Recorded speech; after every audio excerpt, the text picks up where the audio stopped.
Halo, selamat malam pemirsa, selamat datang di iNewsroom bersama saya Davi Pratama. Pemirsa, kami akan membahas berita utama secara mendalam, komprehensif, dan tentunya eksklusif.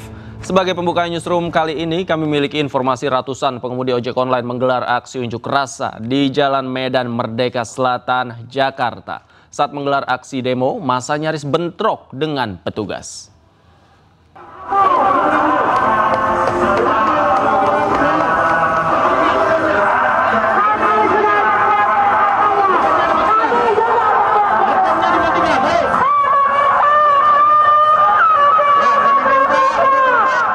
Setibanya di lokasi, salah satu peserta aksi menyalakan flare sebagai bentuk kedatangan rombongan. Namun, hal itu dilarang pihak kepolisian dan meminta pendemo untuk mematikannya. Akan tetapi massa tidak mengindahkan anjuran tersebut, hingga terjadi cekcok antara massa dan polisi. Dalam aksi ini, ratusan pengemudi ojol membawa 5 tuntutan. Salah satunya adalah meminta agar aplikator membebankan biaya potong hanya 10%. Selain itu, para pengemudi juga meminta agar pemerintah menyusun undang-undang tentang transportasi online. Mereka juga mendesak pemerintah merevisi aturan transportasi online. Ya, kami sudah mengingatkan. Ya, saya minta korban jangan memprovokasi. Kami sama-sama mengetahui itu. Jangan memprovokasi. Aksi unjuk rasa pengemudi ojek online yang digelar di depan Istana Negara menuntut sejumlah hal, di antaranya tuntutan pertama pengemudi ojol adalah mendesak pemerintah menerbitkan undang-undang atau Perpu yang secara khusus mengatur transportasi online di Indonesia. Kedua, driver ojol menuntut agar komisi dibagi 90% untuk pengemudi dan hanya 10% untuk aplikator sebagai bentuk keadilan pendapatan.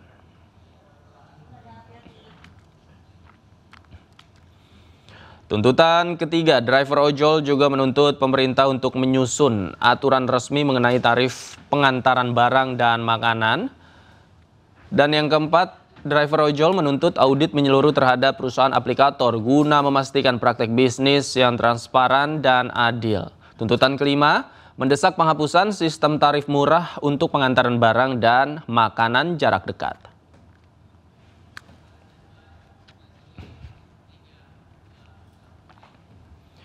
Kita ke informasi lain, pemirsa. Drama ijazah Presiden ke-7 Republik Indonesia Joko Widodo makin memanas. Tak terima status kasusnya dinaikkan ke tahap penyidikan, Roy Suryo bersama tim kuasa hukumnya menggeruduk Polda Metro Jaya.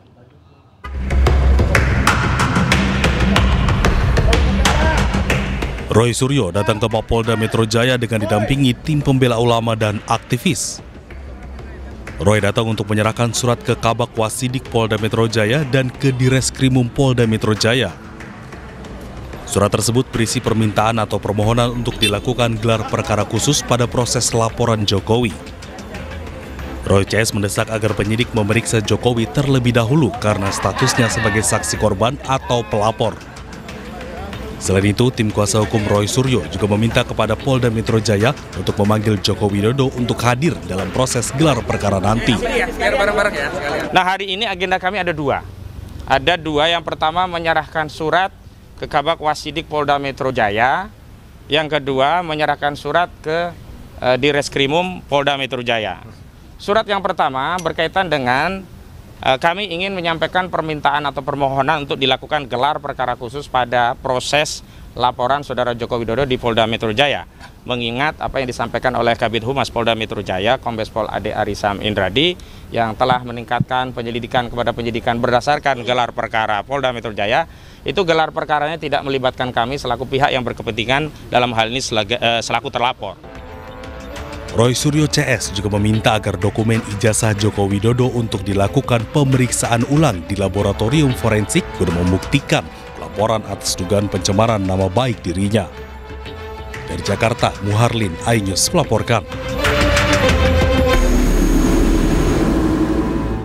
Sebelumnya, pemirsa, Polda Metro Jaya menaikkan laporan Presiden ke-7 Joko Widodo terkait pencemaran nama baik ke tahap penyidikan. Dengan naiknya kasus ini, Roy Suryo terancam menjadi tersangka. Laporan Presiden ke-7 RI Joko Widodo terkait dugaan fitnah atau pencemaran nama baik buntut tudingan ijazah palsu naik ke tahap penyidikan. Polisi menyatakan menemukan unsur pidana dalam laporan. Polisi juga membuka peluang untuk memanggil kembali Jokowi sebagai pelapor untuk diperiksa lebih lanjut. Berdasarkan hasil gelar perkara tadi malam, maka terhadap laporan polisi yang pertama, pelapornya adalah Saudara Insinyur HJW. Dalam proses penyelidikan yang sudah dilakukan, dalam gelar perkara disimpulkan ditemukan ya, hasil penyelidikan sudah ditemukan dugaan peristiwa pidana sehingga perkaranya ditingkatkan ke tahap penyidikan. Sebelumnya, Jokowi mendatangi Polda Metro Jaya 30 April lalu untuk melaporkan sejumlah pihak yang dinilai telah mencemarkan nama baiknya. Di antaranya mantan Menpora Roy Suryo, ahli digital forensik Rismon Sianipar, pegiat media sosial Dr. Tifauzia Tiasuma, pemerhati politik Rizal Fadilah, dan seseorang berinisial K. Tim Liputan iNews melaporkan. Pemirsa, kader Partai Solidaritas Indonesia Dian Sandi Utama memenuhi panggilan pemeriksaan sebagai saksi terkait kasus tudingan ijazah palsu milik Joko Widodo. Dian Sandi tiba di Polda Metro Jaya sekitar pukul 10 pagi dan baru selesai menjalani pemeriksaan pada pukul 5 sore. Dian Sandi mengaku dicecar 26 pertanyaan oleh penyidik. Ini merupakan pemeriksaan pertama Dian Sandi setelah Subdit Keamanan Negara di Reskrimum Polda Metro Jaya meningkatkan status perkara tersebut dari penyelidikan menjadi tahap penyidikan. Sementara saat kasus tudingan ijazah palsu Jokowi masih dalam tahap penyelidikan, Dian Sandi sudah 2 kali menjalani pemeriksaan sebagai saksi. Pemeriksaannya sekitar 6 jam ya. Selebihnya tadi hanya tanda tangan aja gitu. Kalau pertanyaannya dia juga? Kalau itu kan karena ini sudah statusnya penyidikan, mungkin itu sudah masuk ke dalam materi. Jadi mungkin tidak mungkin lagi bisa disampaikan ke teman-teman media. Tapi saya datang atas undangan sebagai saksi pertama setelah penyidikan. Jadi ini kedatangan saya yang pertama sebenarnya untuk yang status penyidikan atas peristiwa tanggal 22 Januari itu. Tetapi dalam pengembangannya kan banyak hal yang digali, termasuk saya memperkuat apa yang pernah saya sampaikan waktu masih penyelidikan. Saya tidak akan bergeser sedikit pun. Saya tetap berada pada satu keyakinan bahwa ijazah itu asli, dan saya tidak akan mundur sejengkal sekalipun. Entah mereka mau mengintimidasi saya seperti apapun, itu saya tidak akan mundur. Mereka boleh membahas saya potensi pidana apa segala macam 5 kali sehari. Setiap kali keluar dari pemeriksaan mereka selalu menyalahkan saya. Tapi itu kan maunya mereka. Saya percaya bahwa hukum ini bisa bekerja dengan baik, pemeriksaan ini bisa berjalan, hasilnya pun pasti akan presisi. Kejaksaan Agung mengajukan surat ekstradisi untuk tersangka Juristan yang disebut sedang berada di luar negeri. Koordinator Masyarakat Anti Korupsi atau MAKI Boyamin Saiman menyebut ex anak buah Nadiem Makarim tersebut diduga berada di Australia.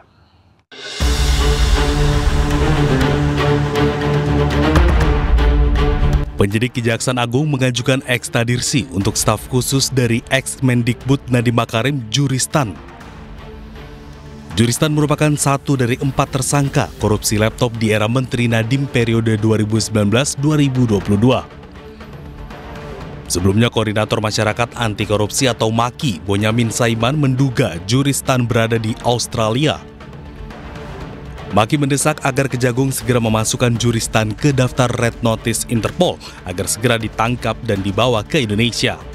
Dalam bentuk Kejaksaan Agung harus menempuh 2 upaya. Pertama, Red Notice ke Interpol supaya segera ditangkap oleh polisi setempat di negara tersebut atau melalui negara langsung tersebut bilateral. Dan dugaan saya Juristan ada di Australia. Pernah terlihat di Sydney dan ada jejak juga di Alice Springs, sekitarannya lah gitu. Sekitaran Alice Springs. Itu informasi yang saya dapat, maka Kejaksaan Agung bisa menyasar lebih presisi, yaitu langsung ke Australia. Joristan merupakan satu dari 4 tersangka korupsi pengadaan laptop era Nadiem. Adapun 3 lainnya adalah mantan konsultan Kemendikbudristek Ibrahim Arif, Direktur Sekolah Menengah Pertama Kemendikbudristek Mulyasyah, dan Direktur Sekolah Dasar Kemendikbudristek Sri Wahyuningsih. 2 tersangka telah ditahan, sementara 1 lainnya menjadi tahanan kota karena disebut sedang sakit. Pemirsa, Kementerian Imigrasi dan Pemasyarakatan menyatakan Riza Khalid tersangka kasus dugaan korupsi tata kelola minyak mentah berada di Malaysia. Sebelumnya, Kejagung sempat menyatakan jika saudagar minyak itu sudah lama berada di Singapura.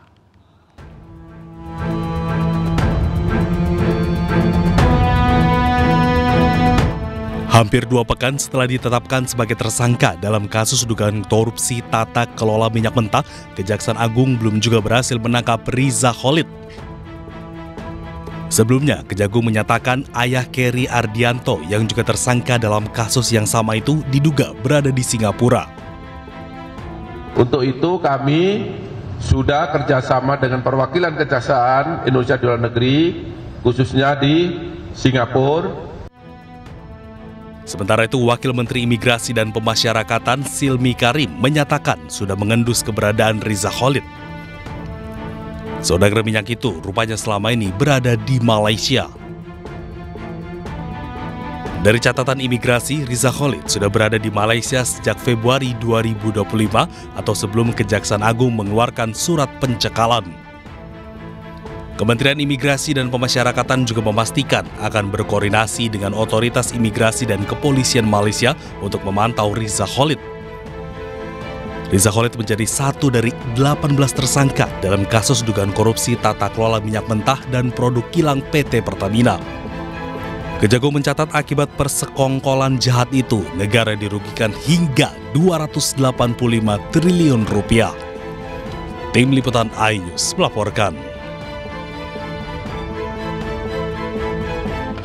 Pemirsa, Kompolnas mengaku mengantongi informasi baru terkait kematian diplomat muda Arya Daru Pangayunan dan akan segera berkoordinasi dengan kepolisian. Sementara hingga kini polisi masih mendalami penyelidikan untuk mengungkap penyebab kematian tersebut.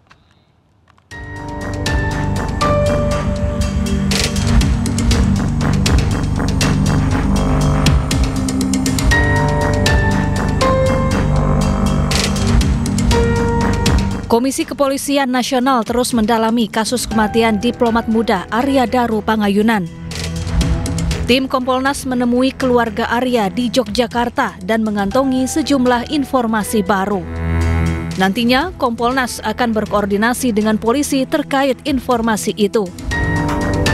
Yang nggak kalah penting, kami juga diberi informasi terkait sesuatu yang sifatnya baru, yang belum ada dalam perdebatan, yang itu memang perlu kami telusuri, kami perdalam nantinya dengan cek TKP, termasuk juga dengan Polda Metro Jaya. Nah, pentingnya untuk ngecek sesuatu yang baru ini untuk mengklarifikasi ya, apakah betul peristiwanya seperti itu, apakah betul sesuatu yang baru ini masih berhubungan dengan peristiwanya ataukah tidak, atau memiliki makna yang lain. Sementara itu, polisi sudah melakukan olah tempat kejadian perkara sebanyak 3 kali. 5 orang saksi juga telah dimintai keterangan. Kapolri Jenderal Listio Sigit Prabowo menyebut pihaknya tengah bekerja keras mendalami penyelidikan kasus ini agar bisa segera terungkap. Sebelumnya, Arya Daru Pangayunan ditemukan tewas di kamar indekosnya di kawasan Menteng, Jakarta Pusat, Selasa pagi 8 Juli 2025 lalu. Ia ditemukan dalam kondisi tergeletak di atas kasur, sementara kepalanya terlilit lakban. Pada malam sebelum korban ditemukan tewas, istri korban sempat meminta penjaga kos untuk mengecek kamar korban lantaran korban sulit dihubungi. Tim Liputan iNews melaporkan. Sementara itu, pemirsa, Polda Metro Jaya masih menunggu hasil laboratorium dan psikologi forensik terkait penyebab kematian diplomat muda Kemenlu Arya Daru Pangayunan. Polda Metro Jaya menyebut pemeriksaan lapor tersebut akan keluar paling cepat selama 2 minggu. Untuk perkembangan penanganan penyelidikan korban inisial ADP, ya, diplomat Kemenlu, itu hingga saat ini masih berjalan, masih bergulir, ya. Mohon bersabar, mohon waktu karena penyidik sedang menunggu hasil dari Lab 4, ya, hasil pemeriksaan dari Lab 4. Kurang lebih kemarin 7 hari, berarti 6 hari lagi. Ya, masih 6 hari lagi. Ya, karena memang pemeriksaan lapor itu memang membutuhkan waktu minimal 2 minggu. Proses hukum terkait insiden maut pesta rakyat pernikahan anak Gubernur Jawa Barat Deddy Mulyadi diambil alih oleh Ditreskrimum Polda Jawa Barat. Diketahui 3 orang tewas dalam insiden tersebut.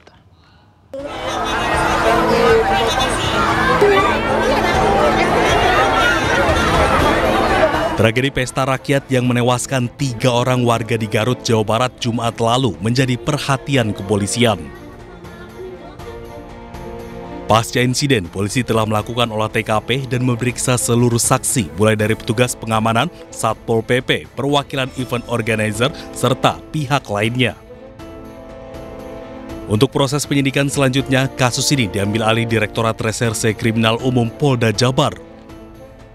Untuk kejadian yang di Pendopo mengenai makan gratis, kita sudah melakukan serangkaian penyelidikan dan kita sudah melakukan langkah-langkah. Kemudian kemarin pada hari Minggu pukul 10.30 waktu Indonesia Barat, perkara tersebut diambil alih atau dilimpahkan ke Krimpung Polda Jabar.